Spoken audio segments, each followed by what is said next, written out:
আজকে আমরা দেখব আমাদের এই যে ক্যামেরাটা, এই ক্যামেরাটা ঠিক আমাদের এখানে এই এক্সবিআর এর মাধ্যমে অ্যাড করা আছে এবং এটা হচ্ছে আমাদের টেন্ডার একটি পিউই সুইচ। এই পিউই সুইচ আপনারা দেখতে পাচ্ছেন, তার সিগন্যালটা সমস্ত ঠিক আছে, বাট এখানে আসছে না। এটা অবশ্য অ্যানালগ ক্যামেরা, বাট আমরা যে জিনিসটা ফলো করতে চাচ্ছি সেটা হলো যে এটা পিউই সুইচ রান করছে, অথচ আমার ক্যামেরা পাওয়ার পাচ্ছে না। এবার দেখুন, আমি জাস্ট এই অ্যাডাপ্টারটা এই অ্যাডাপ্টারটা দিয়েছি, যেটা 12 ভোল্ট 2 অ্যাম্পিয়ার। এখন আমি কিছু করবো না, আমার ক্যামেরা কিন্তু এই যে কানেক্টেড, অন্য কোনো ক্যামেরা মানে সুইচ, কোনো পোর্ট, কোনো কিছু কানেক্ট করা নেই। জাস্ট সুইচের অ্যাডাপ্টারটা আমি চেঞ্জ করে 51 ভোল্ট 1.25 অ্যাম্পিয়ার 63 ওয়াট এটা যখন দিব, তখন দেখেন রেজাল্টটা কী আসে।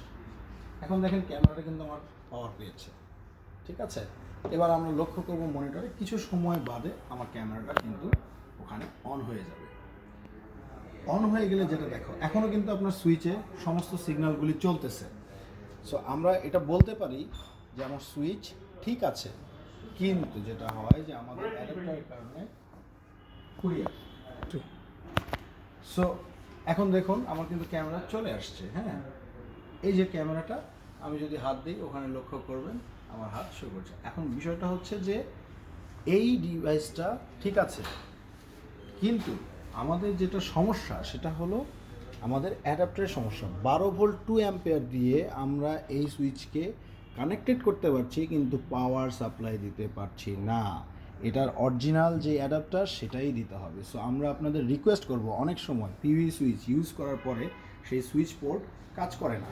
এখন আমি আবার এটাকে খুলে দিলে চলে যাবে, ঠিক আছে, কিন্তু আমি যদি আবার এই 12 ভোল্টেরটা আবার কানেক্ট দিই, ও সাপ্লাই দেবে, কিন্তু ও পাওয়ার দিতে পারবে না। ফলে আমার এই ক্যামেরাটি ওখানে আর রান করবে না। এবং আপনি এখন দেখতে পাচ্ছেন সুইচ এখানে camera not connected, disconnected, network disconnected, এবং ক্যামেরার আমার কিন্তু এখানে আছে, আমার ক্যামেরার কোনো পাওয়ার নেই।